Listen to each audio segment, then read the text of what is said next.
So I made a texture ranemer script. It's based on my old texture ranemer script, and it's like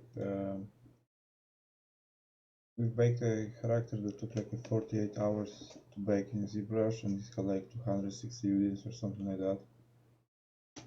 So, and a friend of mine just mistakenly like bake it to UVTILE.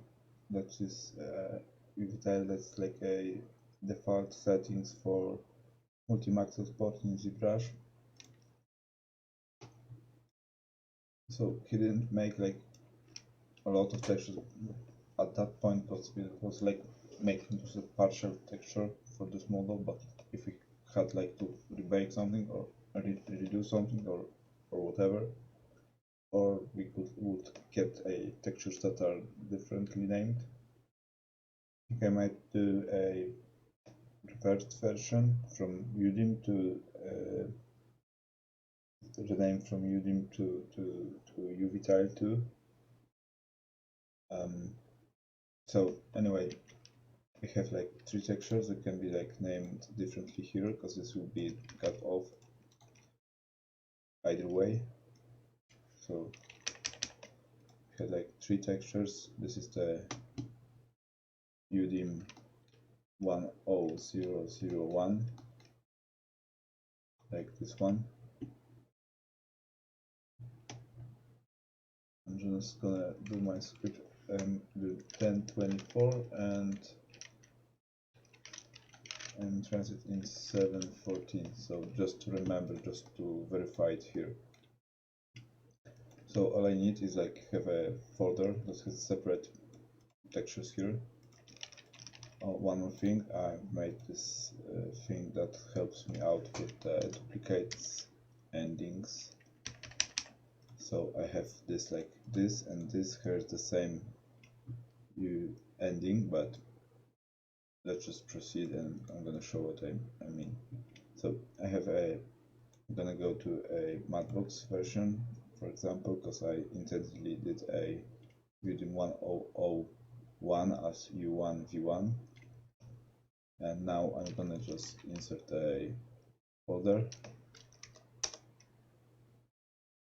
that I'm gonna use and change the name to maybe new name. So I can choose 3 prefixes that we usually use, and I can execute like this, execute, and now I get an error. Duplicate UDIM in directory. I think I have a little spelling issues here. 2 files with 1001 UDIM suffix. 1001 UDIM suffix just an example, so we just have 2 suffixes that will change to the same suffix. In this example it's 1001, but it can be any other one. So I can either check if like Zbrush baked two subtools and didn't merge them, and I can merge them in Photoshop and swap later on, leave just one. For this example, I could rename it or just delete it. I'm gonna delete it. So I'm gonna now I know that everything's okay, and I'm just gonna rename it.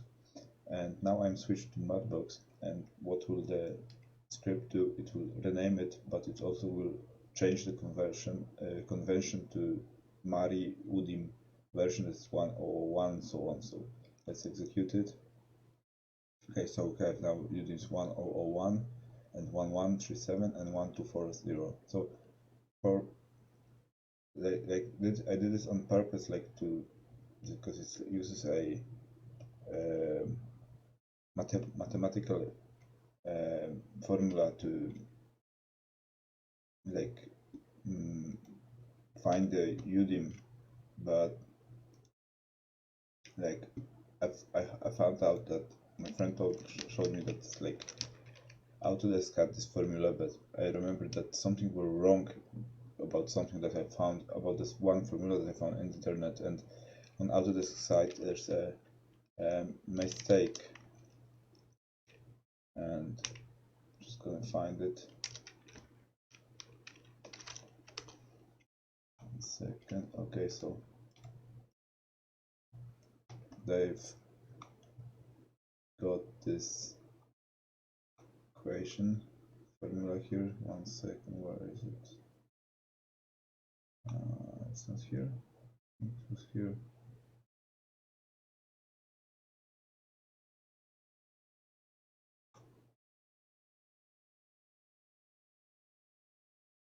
this is the description of the UV tiles. So you have a 0 base ZBrush and 1 base Madbox. These are default in ZBrush.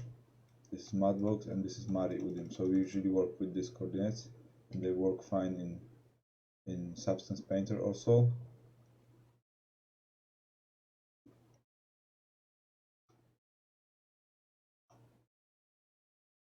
And this equation was like this one was like this here. So I don't know where let's find it.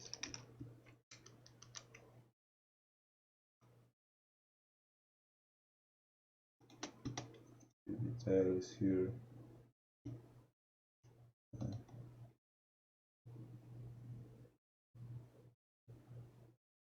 Oh, here it is. This is the formula that I got from my friend. Let's see it. Yeah, this is the same.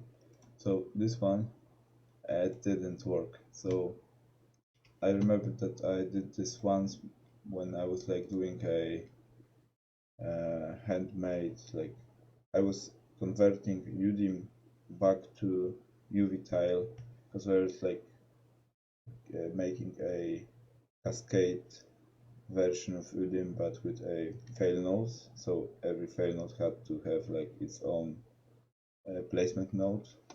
So I know that this equation should be different. I went back to my script, found it, and I've like reversed it backwards, so I know that this script is supposed to be this here,